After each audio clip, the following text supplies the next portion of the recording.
سڵاوتان لێبێت من کاژان محەممەدەم بەرنامەیەکی نەتان پێشکەردەکەم بەرنامەکەم بە ناوی قاوەیەک لەگەڵ میوانەکەم بەڵام جارێ ناوی میوانەکەتان پێناڵم تاکە خۆتان ببینن فەرمووی.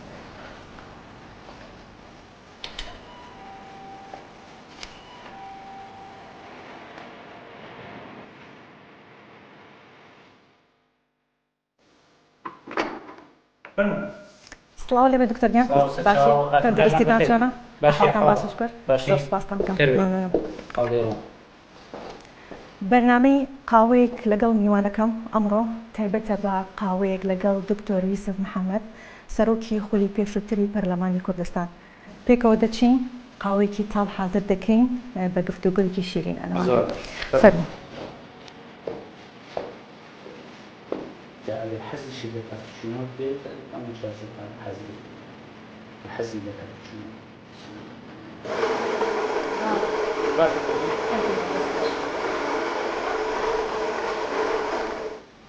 دكتور بينت لەگەڵ قاوەیە چۆنە؟ ڕاستەکەی من پێشتریش قاومە خوارد با بڵێنە قاومانە خواردەوە بەڵام لە دوای ئەوەی کە شەکرم تەرک کرد یانی تقریبا وا نزیکەی 10 ساڵە لەگەڵ چاشە شەکر ناخۆم زۆر بەکەمی شەکر بەکارێنین لە شتەکانمانە لە دوای ئەوە زیاتر قاوم قاوا ڕۆژی چەند قاوا خۆیت؟ من ئەتوانم بڵام ڕۆژی ڕەنگە 4 کوپی ئەوە قاوا خۆم ڕۆژانە جگەلەوە کەن دێجار قاوەی بەم شێوەیە دێجار کاپچینۆ لەگەڵ شیرە ئەم جیازەوەی باشە کاپچینۆش حازرەکات کاتە زۆر باشی لە ئامادەکردنی قاوە کاپچینۆیە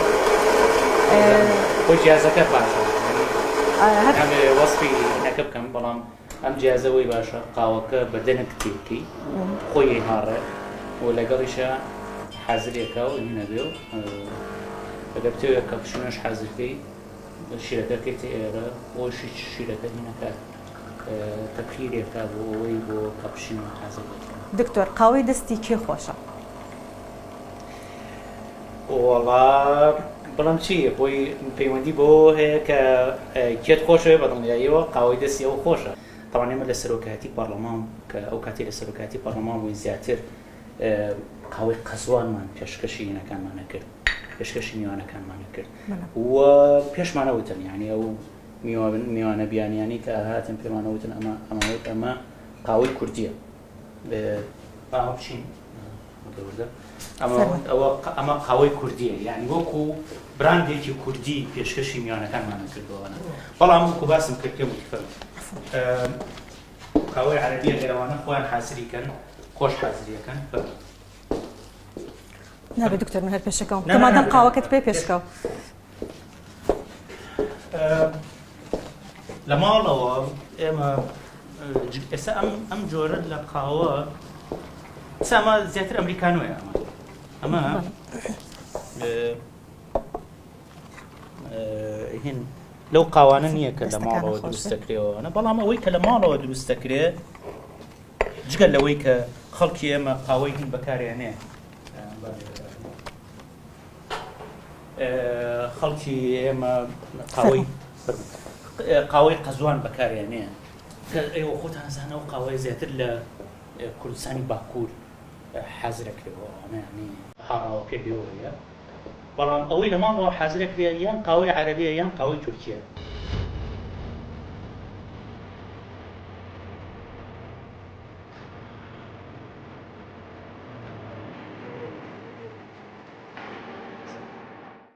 دکتۆر گیان دەمەوێت سەرەتای پرسیارەکانم بەم پرسیارە دەست بکەم چکە زۆر گرنگە بۆ ئێستای هەرێمی کوردستان ڕووداوەکانی سلێمانی زۆرن باسییان زۆر لەسەر کرا باسی زۆر لێوە کراوە ئەوانی کە ڕوو دەدەن دیمەنەکانمان بینی و کاردانەوەکانیشمان بینی پێم بڵێ چی چاوەڕێی سلێمانی دەکات لە ڕاستێ با لە دواهمینەوە دەست پێ بکەین ئەو ینی هەوڵە نەزۆکەی کام شەو درا بۆ تیرۆرکردنی ڕۆژنامەنووس هێمن مامەند کە هیوای زوو چاکبوونەوەی بۆ خوازین دەخوا بەزیابێت کەەوەی ئەی بیستینەوە دۆخی تەندروستی باشە بەڵام ئاماژەیەکی مەترسیدارە لە دوای ڕووداوانەی کە ڕوویاندا ئاماژەیەکی مەترسیدارە و بەڕاستی دەسەڵاتدارانی سلێمانی لەژێر پرسیاری گەورەیان کە بە زوویی ئەنجامدەرانی ئەو کردەوەیە بدۆزنەوە و دڵنیایی بدەن لەوەی کە کەشی ئازادی لە سلێمانی هێندەی تر نیشانەی پرسیاری ناکەوێتە سەر. لە ڕاستیە ئەوەی ڕوویدا بۆ خەڵکی سلێمانی و بۆ خەڵکی کوردستان بە شێوەیەکی گشتی شۆکێکی گەورە بوو. بۆ ئێمەمانان چاوەڕوان نەکراون نەبوو، بە تایبەتی کە ئەمانزانی تا ئێستا هێزە چەکدارەکان لە هەرێمی کوردستانە بە تەواوەتی ڕێک نەخراون لە چوارچەوەی هێزێکی پیشەیی نیشتیمانی دوور لە دەستێوەردانی حیزبی ڕێک نەخراون و لە ئەنجامیەوە هەمیشە چاوەڕێەوەمان کردووە کە چەک جارێکی تر لە مەلولانە سیاسیەکانی هەرێمی کوردستانە بەکاربهێنرێتەوە و زۆر جار یعنی هۆشداری ئەمەشمان داوە، یعنی لە زۆر چاوپێکەوتن لە زۆر نووسینەکانمانە هۆشداری ئەمەمان داوە کە ئەوەی لە هەرێمی کوردستانە هەیە ئاشتی نییە، بەڵکو ئەوەی لە هەرێمی کوردستانە هەیە بریتە لە ینی وەستانی ئاگربەستێک ئاگربەست لە نێوان بەتایبەتی لە نێوان پارتی و یەکێتی و هێزەکانی تر و تا ئەو کاتێک کە هێزێکی نیشتیمانی لە هەرێمی کوردستانە نەهێتەکایەوە کە هێزی هەموو نیشتیمان بێ و هێزی هیچ لایەنێکی سیاسی دیاریکراو نەبێ، بەڵکو هێزی هەموو هەرێمی کوردستان بێ و پارێزگاری لە هەموو هەرێمی کوردستان و هەموو هاوڵاتیانی هەرێمی کوردستان کە و عقیدەی استراتیژیەکەی عقیدەی عسکەریەکەی لەسەر ئەو بنەمایە ڕێکخرابێ، لەسەر بنەمایەکی نیشتیمانی ڕێکخرابێ، هەتا کۆمەمان نەبێ ئەگەری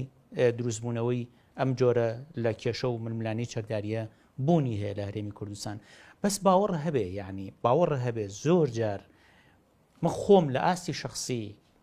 لە ماوەی ڕابردوو و ئەمە بۆ یەکەم جار بێ ڕەنگە باسی یەکەم زۆر جار کەسەر مخسووتە سەرسەرین شەو ئەو خەیاڵە لە مێشکما هەبووە کە دوور نییە بەتەقاق بەخەبەر بێم کە لەناو سلێمانیا ڕووەدا. دکتۆر چه بەرپرسە لەم دۆخی ئێستای هەرێمی کوردستان کە ڕوودەدات؟ بەڕاستی دەسەڵاتدارانی هەرێمی کوردستان بەرپرسن لەوەی کە ئامادە نین ئەو هێزانە بە نیشتیمانی وە پیشەیی بکەن. ئێوە خۆتان نەزانن هاوپەیمانان هەوڵێکی جگە لە هەموو ئەو هەوڵە ناوخۆیانی کە هەبوون هەر لە پاکێجەکانی گۆڕان ویلایەنەکانی ئۆپۆزیسیۆن بۆ بڕیاری پەرلەمانی کوردستان کە لە سەردەمی سەرۆکایەتی ئێمە دەرچوو بۆ بە پیشەییکردن و بێلایەنکردنی هێزەکانی پێشمەرگە و هێز ئەمنیەکانی تر. دوایمە پرسیاری تایبەتم دەبێت لەسەر ئەو بابەتە. بەڵێ جگە لە هەموو ئەو هەوڵە ناوخۆیانە هەوڵی هاوپەیمانانیشی هاتە سەر لە دوای شەڕی داعش کە هەوڵێواندا کە هێزی پێشمەرگە ڕێبخەن کە بەداخەوە وا هەست دەکەم ئەوەی کە ئەیخوێنینەوە کە ئەوانیش بە بنبەست گەیشتوون لەمڕۆ و ئاماژەکانی کۆنگرێسی ئەمریکا و پرۆژە یاسایی موازنەی سەربازی ئەمریکا ئاماژەی ئەوەی تایە کە هاوکاریەکان بۆ هێزی پێشمەرگە ڕائەگرن و ئەمە دەلالەتی ئەوەیە کە ئەوانیشی تر ناومێت بوون لەوەی کە ئەم هێزانە یەک بخرێ هەموو ینی کەواتامان بەرپرسن لەوەی کە ئەو ڕووداوانە ڕۆدا هەرچەندە یعنی ئەوەی ڕوویە تەنها پەیوەندیدار نییە بۆ مەسەلە کە نەبوونی ینی بێلایەن نەکردنی هێزە چەکدارەکانی هەرێمی کوردستانە، بەڵکو پەیوەندیدارە بە ترسێکی گەورەی دەسەڵاتدارانی هەرێمی کوردستان لەو داهاتووی کە باسەکرێت دێتەکایەوە و ترسی وانەیە کە هەژبوون و کاریگەریان کەم بێتەوە لە ئەنجامیەوە بینین بەو شێوەیە مامەڵاکەن. زۆر باشە. دکتۆر تۆ سەرۆکی خولی چوارەمی پەرلەمانی کوردستان بوویت، دواتریش بوویتە پەرلەمانتاری عێراق. زۆر ڕاشکاوانە پێم بڵێ ڕووداوەکانی سلێمانی سەلماندی حکم لە وڵاتەدا بەچەکە نەک بە دیموکراسیەت و سندوقەکانی دەنگدان؟ لە ڕاستیە هەمیشە باسی ئەوەمان کردووە، یعنی کە ئەگەری ئەمەی پەنا ببرێتەوە بۆ چەک لە ململانە سیاسیەکانە بوونی هەیە، بەڵام شۆکەکە پەیوەندی بە بەکارهێنانی ئەو هەموو ئاگرەوە هەبوو ئەو شەوە و لەناو شارێکی لەناو شارە لەناو شاری سلێمانی لە گەڕەکانی سلێمانی و بەداخیشەوە بوونە قوربانی ژمارەیەک گەنج و لاوی ئەم وڵاتە لە هەردوولا کە پێویست بوو ئەو وزانە لە پاراستنی هەرێمی کوردستانە بەکاربێت. زۆر تراژیدی بوو، زۆر ناخۆش بوو ئەو دیمەنانە، بەڵام بەدڵنیاییەوە ئەو یعنی هەر لە ڕێگریکردن لە ئێمە کە کاتێک کە ڕێمان لێگیرە لە ڕێگەی هێزی چەکداری حزبیەوە ڕێمان لێگیرە بۆی بچینەوە سەر کارەکەی خۆمان و ئەو بێدەنگی لە دوای ئەوە هاتەکایەوە و نەبوونی پشتیوانی بۆ سەرۆکی پەرلەمان لی گەڕن سەرۆکی پەرلەمان هەر کەسێ بووە کێ بووە من بووم هەر کەسێکی تر بووە بەڵام سەرۆکی پەرلەمانی ئەم وڵاتە ڕێ لێگیرە لەوەی کە بڕواتە پارتی ڕێیان لێگرت ڕێیان لە سەرۆکی پەرلەمان گرت کە بڕواتەوە سەرکارەکەی خۆی و لەبەر کارێک ناکە کارێکی نایاسایی ئەم سەرۆکی پەرلەمانە کردبێتی وەکو باسم کرد با پرسی شخصی لەم مۆزوع بینینە دەرەوە هەموو هاوڵاتیەکی ئەم هەرێمە بیر لەوە بکاتەوە ئەو کاتی سەرۆکی پەرلەمانەکەی ڕێ لێ ئەگیرێ و پەیوەندی بەوە نییە کەم سەرۆکی پەرلەمانە کارێکی نایاسایی کردبێ گەندەڵی کردبێ وەکو ئەوەی کە ئەوە خۆتان نەزانن بەرپرسانی وڵاتە چۆن نەژین و چیان کردووەمانە بەڵکو تەنها لەبەرەوەی داوای ئەوەی کردو یاسا سەروەر بێ بەسەر هەمووانە و یاسا بەسەر هەمووانە جێبەجێ بکرێ ئەمە کاتێک کە بەو شێوەیەتی ئەپەڕێ بەدڵنیاییەوە لە دوای ئەوەش پەرلەمان کاراکرێتەوە بەبێ ئەوەی هیچ زەمانەتێک هەبێ بەوەی جارێکی تر پەرلەمان دانەخرێتەوە ئەگەر بیە یارکەکانی خۆی بە شێوەی بەو شێوەیە کە پێویستە لە یاساکانە جێبەجێ بکە بەدڵنیاییەوە هەر لەو کاتەوە ئێمەمانزانی کە پەنا بۆ هێزە برێ و ئێستا ئیتر ئەمە زیاتر ڕوون بوویەوە و کاتێک کە ئێستا ئەمە زیاتر ڕوون بوویەوە پێویستە کات ئیتر یعنی بەو شێوەیە مامەڵی لەگەڵ بکەین کە ئیتر ئەمەیە ئەسڵی هاوکێشەی هەرێمی کوردستان بەم شێوەیە کە لە دوجارە هێز تحکومەکە بۆ یەکلاکردنەوەی ململە سیاسیەکە دکتۆر تا چەند هاوڕای ئەم قسەی منی خەڵک بۆ چورێکی بۆ دروست بووە کۆتا شت سندوقەکانی دەنگدان و هەڵبژاردن بێت بەدڵنیاییەوە ئەمەی کە ڕوویە ناومێدیکی زیاتر لە پرۆسی سیاسی هەرێمی کوردستان هێنێتەکایەوە و تایبەتی لە مەسلەی هەڵبژاردن لە ڕابردووە مەسلەی ئەمەی کە تەزویر لە هەڵبژاردنەکانە هەیە ناومێدی دروستە کرد بە بەردەوامی ڕێگریکردن لە ئێمە کە بۆ چوونە سەرکارەکەمان بە شێوەیەک لە شێوەکان ناومێدی دروست کرد لە پرۆسی هێنانەکەی گۆڕانکاری ئاشتیانە لە هەرێمی کوردستان ئەمە ئەم ڕووداوانشی کە ڕۆدا بەدڵنیاییەوە ئەوەشی ئەیویستمەوە ئەوەندەی تر کاریگەری لەسەرەوە هەبووە کە خەڵک بڕوای بە هەڵبژاردن نەمێنێ وەکو یەکێک لە ئامڕازەکانی هێنانەکایی گۆڕانکاری و یەکلاکردنەوەی ململانە سیاسیەکە. زۆر باشە دکتۆر بە هەر باسی ڕووداوەکەی ئەو شەوەی لالەزارکەین کۆمەڵێک چەکی قورس بەکارهێنرا دەمەوێت زۆر ڕاشکاوانە پێم بڵێ بەکارهێنانی ئەم چەکانە دوو پرسیاری بۆ من دروست کردووە یەکەمیان ئەوەیە کە ئەم چەکانە چۆن گەیشتۆتە دەست حیزبێکی ئۆپۆزیسیۆن ئەم چەکانە چۆن بەدەستیان گەیشتووە خۆی ئەوە شاراوە نییە کە بەڕێز داوری شێخ پێشەوەی کە لە یەکێتی بێتە دەرەوە ینی هاوسەرۆکی یەکێتی بووە پێشتر بەرپرسی دەستگای زانیاری بوو ئەگەر بە هەڵیان نەچوو بێتم و هێزەکانی دژە تیرۆر وابزانم لەژێر دەستی ئەوە بووە یانە بە شێوە لە شێوەکان بۆیە ئەمە پەیوەندی بەوە هەیە پێم وایە بەکارهێنانی چەک بەو شێوە ینی گەورەیە لەو ڕووداوانەی کە ئەو شەوە ڕوویاندا پەیوەندی بە ترسەوە هەیە ینی هەر یەکێک لەم لایەنانە ترسی سڕینەوەی خۆیانیان هەبوو بۆیە بەو شێوە چڕە چەک بەکار هات ئەوکو لە وتارێک شە باسمان کردووە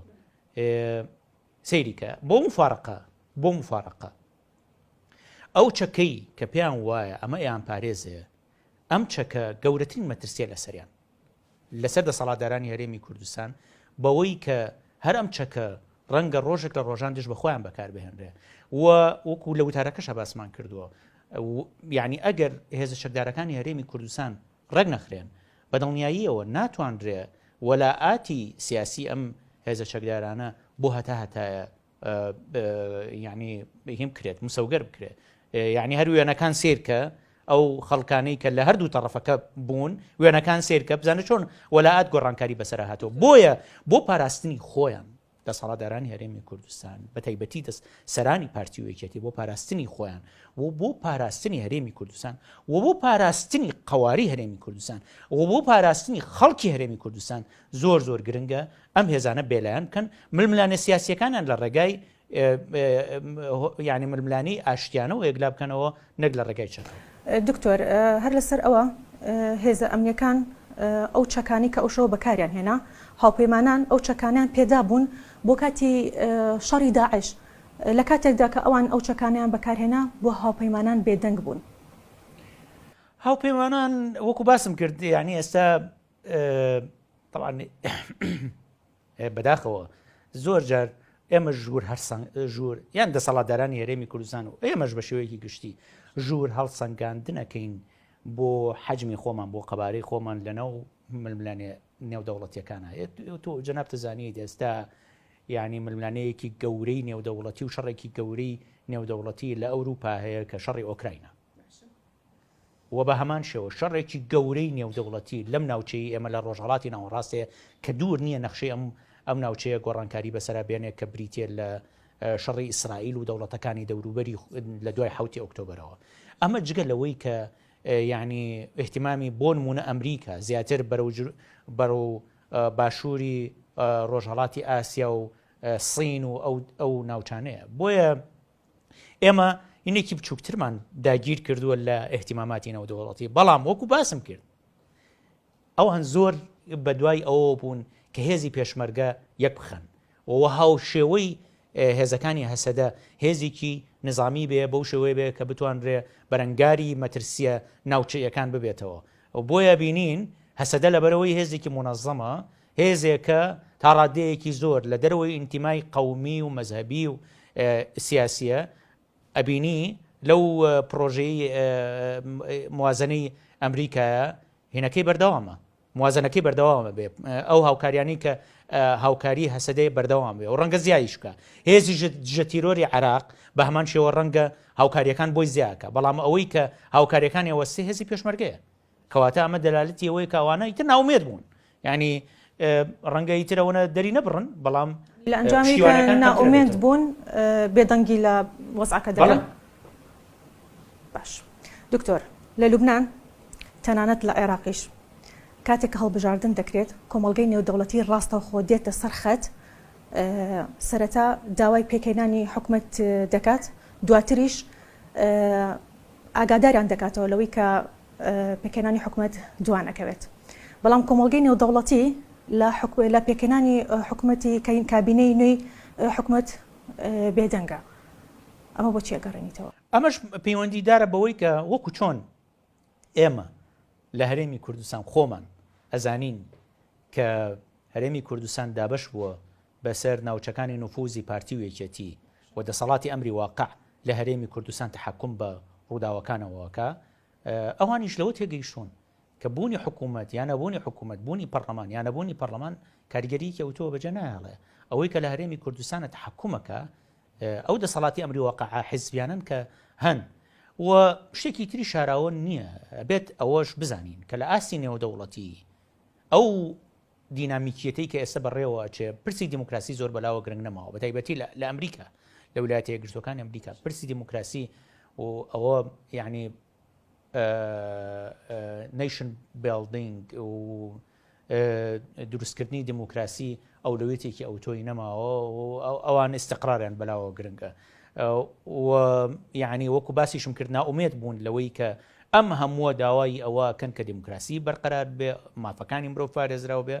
بەڵام ئەمە سەرکەوتوو نابێ وەلەنجامی ئەمە ئەبینین ئێستا احتیمامیان بۆ ئەم پرسانە نەماوە و بە شێوەیەکی ڕۆتینی مامەڵە لەگەڵ و دۆخەکەن و ڕەنگە لە داهاتوویەکی نزیکیشە احتیمامیان ئەسان هەر نەمێنێ بۆ هەرێمی کوردستان. ئەمە مەترسیە بۆ سەر هەرێمی کوردستان. گومانت هەیە لەوەی کە ئەوەی کە لەم وڵاتەدا ڕوودەدات نێردە دیبلۆماتیەکان وەک خۆی بۆ حکوومەتەکانی خۆیان بگەێنن؟ خۆی بەدڵنیاییەوە هەندێک جار ئەم دەسەڵاتی هەرێمی کوردستان گەندەڵی شۆڕەکاتەوە جگە لەگەڵ لە ناو خۆی بەڵکو بۆ هەندێک لەو نێردە دیبلۆماسیانی کە هەن بەڵام ئەوەی کە ئێستا ئەگوزارێ لە هەرێمی کوردستانە ئێستا لە سەردەمێکان نین ئەگەر نێردەی دیبلۆماسی ئەو شتانە بگەێنێ یان نەیگەێنێ کاریگەری هەبێت بەڵکو ئێستا ئەمە لە سەردەمێکین کە زانیارەکان شاراوە نین و میدیا لە ئاستی دنیاە زۆر چالاکانە هەموو شتەکانی هەموو دنیا ئەو ڕووماڵەکەەوە ئەو راپۆرتە نێودەوڵەتیانەشی ئەو راپۆرتە ڕۆژنامەوانی و نێودەوڵەتیانی کە هەم ڕێکخراوەکانی بواری مافی مرۆڤ مەسەرەن ئەمنستی ئینتەرناسیۆناڵ ڕێکخراوی شەفافیەتی نێودەوڵەتی ئەمانە بڵاو یەکەنەوە لەسەر بارودۆخی مافی مرۆڤ دیموکراسی لە هەرێمی کوردستان و هەم ئەو راپۆرتە ڕۆژنامەوانی کە بۆ نمونە ڕۆیتەرز، فاینانشال تایمز، هەندێک جار ڕۆژنامەکانی ئەمریکا بڵاویەکەنەوە لەسەر دۆخی حکومڕانی لە هەرێمی کوردستان و عێراق بەدڵنیاییەوە ئەوە گاتە بەرپرسان و دروستکەرانی بڕیار لە وڵاتانە وای بینن. زۆر باشە دکتۆر گیان قاوەکەشت خۆ بە سار نەبێتەوە. دکتۆر ئەگەر بمەوێ پرسیارێکی تر بکەم هەر لەسەر دۆخی هەرێمی کوردستان خەڵکیش هەم خەڵک هەم نوخبە ڕۆشنبیرەکان ئەمە لا دروست بووە دەڵێن ئەم ڕووداوانی کە ڕوو دەدەن ڕەنگە هەندێکیان بەشێکیان پەیوەندی بە ئەمریکا و دەوڵەتی ئەوروپاوە هەبێت. جا بۆ ئەم مەبەستەش چەند نمونەیەکمان هەیە. یەکێک لە نمونونەکان ئەمریکا زۆر دەربارەی ڕۆژنامەنووسان ڕێژدا، بەڵام لە هەمان کاتا چەند ڕۆژنامەنووسێک ژیراوە ئەمریکا بێدەنگە. وەکو باسم کرد ئێستا ئەو ڕووداوە گەورانەی ڕووەدەن سەرنج زیاتر لەسەر ئەو ڕووداوانن، سەرنج لەسەر هەرێمی کوردستان زۆر کەم بۆتەوە، بەڵام ئەمە شاراوە نییە کە لە راپۆرتەکانی وەزارەتی دەرەوەی ئەمریکا بە بەردەوامی ئاماژە بە پرسی ئازادی ڕۆژنامەوانی لە عێراق و لە هەرێمی کوردستانە شادرێەوە راپۆرتەکرێ هەموو شتانە راپۆرتەکرێ باسەکرێ. بەڵام وەکو باسم کرد ئەمەی کە ئێستا ئەم بابەتانە لە ئاستی نێودەوڵەتی کەمتر باسەکرێ دەلالەتی ئەو پرسەیە کە ئێحتیمام بۆ هەرێمی کوردستان کەم بۆتەوە. ئەم گرنگی پێدانە وەکو نەوەدەکانی سەدەی ڕابردوو نییە و تەنانەت وەکو دەیی یەکەمی ئەم سەدەیە نییە کە هەرێمی کوردستان چووە ناو دەوڵەتی عێراقەوە، بەڵکو ئەم ئێحتیمامە کەمتر بۆتەوە. ئەمە دەلالەتی ئەوەیە کە ئەگەر مەترسی ڕوبەڕووی هەرێمی کوردستان ببێتەوە ئەم جارە پشتیوانی بۆ هەرێمی کوردستان هاوشێوەی نەوەدەکانی سەدەی ڕابردوو نییە کە تەنان شەڕی ناوخۆی هەرێمی کوردستانیش نەبووە هۆی ئەوەی کە پرۆژەی پرۆڤاید کۆمفۆرت یاسایەک لە کۆنگرس دەرچوو کە نابێت هیچ وڵاتێک هیچ لایەنێک مامەڵەی وزە لەگەڵ ئێران بکات لە کاتێکدا پارتی و یەکێتی ڕۆژانە نەوە دەفرۆشن بە ئێران. بۆیە ئەو هینەی کە ئەو شارانەی ئەمریکا هەیە بۆ ڕێککەوتنی هەرێمی کوردستان لەگەڵ حکوومەتی اتحادی و ناردنەدەرەوەی نەوتی هەرێمی کوردستان لە ڕێگای سۆمەوە پەیوەندی بۆەوە هەیە بۆ ئەوەی ئەو بە قاچاقبردنی نەوتی هەرێمی کوردستان لە ڕێگەی ئێرانەوە کەم بێت. باشە ئەی بۆ ئەمەیان دەڵێتی کە چەک هێشتا لە دەست حیزبایە بۆ ئەمەشان هەر بێدەنگە. باشە ئەوەی کە ئێستا هاوکاریەکانی ئەمریکا بۆ لەو پرۆژە یاسایە بۆ هێزی پێشمەرگە نامێنێ ئەوە دەلالەتی ئەوەیە کە ئەوانە ناومێت بوون لەوەی ئەو هێزە بە پیشەی کرد. باش یەمەستەر پرسیارێک کە ئەویش بابەتی گەرمی ئەمڕۆی هەرێمی کوردستانە دەستگیرکردنی شاسوار عەبدولواحید زەمینە سازی نییە بۆ دەستگیرکردنی دەنگی ناڕانزی خەڵک؟ خۆی تۆ خۆتەزانی ئەو دۆسیە یاسایانی کە هەبوون لەسەر سەرۆکی جوڵانەوەی نوێ دۆسی کۆن بوون لە ڕابردوو ئەم دۆسیانە هەبوون بەڵام سەریان درابوویەوە وروژاندنەوەی جارێکی تر ئەم دۆسیانە هەبوون پێشتر هەبووە بەڵێ مەسەرەن هەم لە مەسەلەی خاوەن پشکەکانی چاڤیلاند کۆمەڵک دۆسیە هەبووە هەم لە مەسەلەی ئەو ململانێ ناوخۆیانەی کە لە ناو جوڵانەوەی نوێ هاتەکایەوە کۆمەڵک دۆسیە بەڵام سەری درابوویەوە وروژاندنەوەی لەم تەوقیتەیە بە تایبەتی لە بەرابەری هەڵبژاردننی ئەنجومەنی خۆی لێرەدا ئەوە پرسیارەکەی دەڵام بۆچی نزیکی هەڵبژاردنە ئەم بابەتانە زیندوو دەکرێت. بەڵێ بەدڵنیاییەوە ئەمە کەواتە کردووە لەسەر هەرێمی کوردستان دەسەڵاتی سلێمانی و دادگای سلێمانیش پێویستە کات دڵنیایی تەواو بدا لەوەی کە ئەم پرسانە سیاسی نین و هەموو ڕێکارە پێویستەکان لەم بوارەیە لە پرۆسەی بینینی شکاتەکان و داواکان. من بەڕاستی قانونی نیم دکتۆرام لە زانستە سیاسیەکان هەیە بەڵام هەندێک جار یعنی لە بواری قانونیشە بەتایبەتی قانونی دەستوری کارمان کردووەمانە ئەوە پارێزەرەکان ئەیزانن هەموو ئەو هینانەی زەماناتانی پێویستن دەستەبەر بکرێن بۆ دادگاییەکی نەزیه پێویستەکە دەستەبەر بکرێ بۆ ئەوەی ئەو گومانانەی کە هەن لەسەرەوەی کە ئەم پرۆسەیە بە سیاسی کراوە نەمێنێ. کەواتە تۆ دەڵێ ئەمە یاریەکی سیاسیە و دوایش لە کۆتایەکە خەڵک لی تێدەگات. خۆی ئەم نیشانی پرسیارە هەیە بۆ پێشووتر ئەم دۆسیانە نەهێڕاوە تحریک بکرێ بۆ ئێستا تحریکەکرێت ئەم نیشانی پرسیارە هەیە بەڵام وەکو باسم کرد پێویست دەکات زەماناتی پێویست بدرێ بۆ ئەوەی کە دەستێوەردانە سیاسیەکان لە بابەتی دادگاکانە کۆتایی پێێنرێ دادگا وەکو دەستگا قوڵ بکرێت وەکو دەستگایە کە بێلایەن بێلانێوان هەمومانە و کێشەکانمان بەرینە بەردەم ئەم دادگایە هەمومان متمانەمان بە دادگا هەبێ کێشەکانمان بڕاتە دادگا ڕوبەڕووی هێن نبینەوە نەعەدالەتی نبینەوە نەک دادگا وەکو ئامراز ببینرێ لە ململانە سیاسی. زۆر باشە دکتۆر ئێمە خاوەنی حەزبی ئۆپۆزیسیۆنین یان خاوەنی دەنگی ناڕازین کامیان؟ خۆی لە ڕاستیە بەدڵنیاییەوە ئێستا کێشەیەکی زۆر گەورە لە هەرێمی کوردستان هەیە لە مەسەلەی ئەم جیاوازیە و زیاتر ئێستا ئەوەی هەیە لە بۆڵە و غەڵبەغەڵب و ئەو شتانە ئەچێن نەک ئەوەی کە هێزی ئۆپۆزیسیۆنی وەکو سەردەمی بوونی ئۆپۆزیسیۆن لە هەرێمی کوردستان ئێوە خۆتان نەزانن لە قۆناغی 2009 بۆ 2013 ئەوە ئۆپۆزیسیۆنێکی چالاک لە پەرلەمانی کوردستانە هەبوو لە قۆناغی 2013 بۆ 2018 بە هەمان شێوە ئەم ئۆپۆزیسیۆنە لە ناو حکومڕانی هەرێمی کوردستانە بوو و حکومڕانی هەرێمی کوردستانی دووچاری شەلەلێک کردەوە ئەو شێوازە لە حکومڕانی لە هەرێمی کوردستانی دووچاری شەلەل کردەوە چونکە ئەو ئۆپۆزیسیۆنە چوە باڵاترین دامەزراوەکانی هەرێمی کوردستان و ئامادە نەبوو بەو میکانیزمانی کە دەسەڵاتی هەرێمی کوردستان هەیە مامەڵە بکە یعنی ئێمە ئامادە نەبووین بچینە ژێرباری ئەو شێوازە لە مامەڵەکردنی دەسەڵاتدارانی هەرێمی کوردستان بەڵام ئەوەی ئێستای بینین زیاتر بۆڵە لە ناو سوشال میدیایە هەندێک خواگەڕم بێ هەندێک کارکتەری ئەوەی کە ناوی خوان ناوە ئۆپۆزیسیۆن وەکو پەیامنێر وانە دەرەکەون یعنی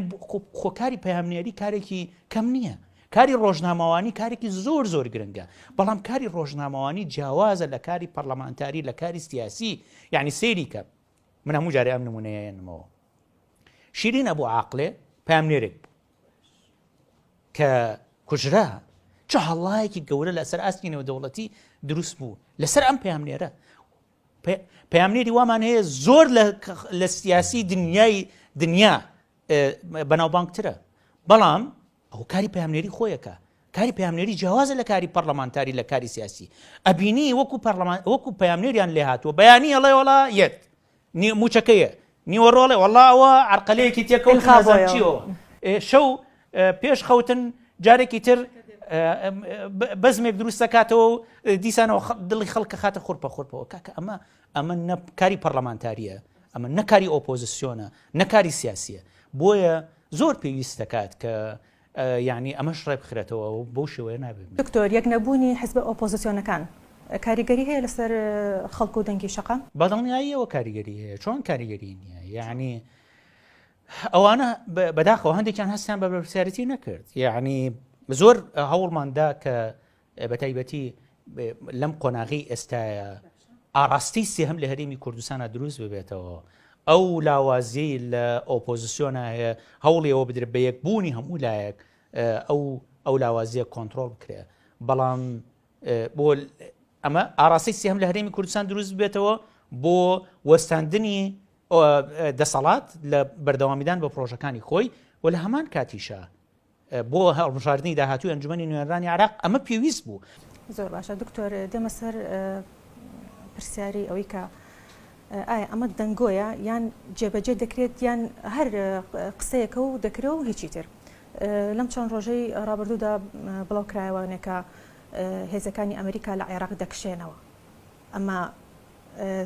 چەندیان کشاونەتەوە ئایا دەکشێنەوە یاخود هەر دەنگۆیەکە و هیچی تر؟ خۆی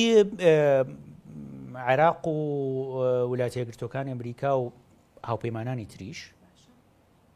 ڕێککەوتنێکیان کردووە ساڵی پار بۆ کشانەوەی هێزەکانی ئەمریکا لە عێراق و بڕیار بەپێی ئەو ڕێککەوتنە لە مانگی نوێی ئەم ساڵەوە تەوانەوە لە سەردەمی ئیدارەی بایدن ئەو ڕێککەوت نەکراوە بەڵام دیارە ئیداری ترامپیش ئەو ڕێککەوتنە جێبەجێەکە زۆر بە پەلەتر وەکو ئەوەی کە لە ڕێککەوتنەکەی ئاماژەی پێدراوە یەکسەر دەستیان کرد بە کشانەوە لە هەندێک لە بنکە و هینەکانیان بارگاکانیان لە عینە لە ئەسد لە قاعدەی ڤیکتۆریا لە بەغدا لە ناو فڕۆکەخانەی بەغدا و بە پێ ڕێککەوتنەکە ئەگوازنەوە بۆ هەرێمی کوردستان و دوایی لە کۆتایی یعنی لە مانگی نۆی 2026 لە هەرێمی کوردستانیش ئەکشێنەوە ئەم پرۆسەیان زۆر بە سریعی بە پەلەتر دەستکەواتە ئەمە پلان بۆ داڕێژراوە بەڵێ ئەمە پلان بۆ داڕێژراوە وەربە پێ ئەو ڕێککەوتنە بەڵام پەلیان کردووە زۆر پرۆسەکان زۆر خێراتر کردووە کە ئەمە گومانی ئەوەی دروست کردووە لەو ڕووداوانەی کە لەوە ئەچێت لە داهاتووە ڕووبن لە ناوچەکەیە بۆ پاراستنی هێزەکانی ئەمریکایە لە هەر پێکدادانێک و ڕوبەڕووبوونەوەی هێزە چەکدارەکانی عراق کە لە ناوخۆی عراقە ئەگەر شیعەکان فشارکەن بۆ تێپەڕاندنی یاسای حەشت لەم کاتیا چی چاوەڕێی عراق دەکات دوو فاکتەر زۆر ڕوونن ئەوەی کە ئێمە بیینین و لەو سەردانانشی کە بۆ بەغایکین لە بینینی قیاداتی سیاسی عراقا بۆمان ڕوون بووتەوە هەڵۆشانەوەی حەشت لەم تەوقیتەیە زۆر زەحمەتە و ئەتوانم بڵم هەموو شیعە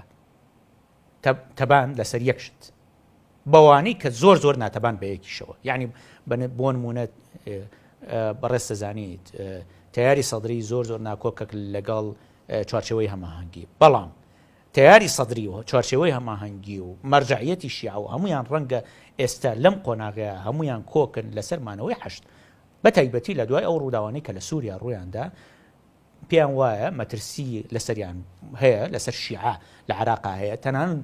من لە هەندێک لە سەرکردەکانی شیعەم بیستووە کە تەنانەت ئەگەر حکمیان لە عراق حکمیشان بەدەستەوە نەمێنێ پێیان باشترە وەک لەوەی کە حەشت هەڵۆشانەوە لەم کاتەیە چکە پێیان وایە مەترسیان لەسەر بێ لە ڕووداوەکانی داهاتووە گەر بێتەکایەوە بەڵام لەسەر ئەو پرۆژە یاسایی کە لە ئەنجومەنی نوێنرانی عراق بۆ تەعتیلکردنی حەشد و ڕێکخستنی و هەیکەلەبەندیکردنی و کردنی بە مؤسسەیەکی زۆر سربەخۆ کە تەنها ڕەبتێکی هینی هەیە لەگەڵ سەرۆگۆزیرانی عراق و سەرکردەی هێزە سەربازیەکانی عراق سەرۆکی هێزە سەربازیەکانی عراق ئەم پرۆژە یاسایە پێم وانە تێپەڕێ و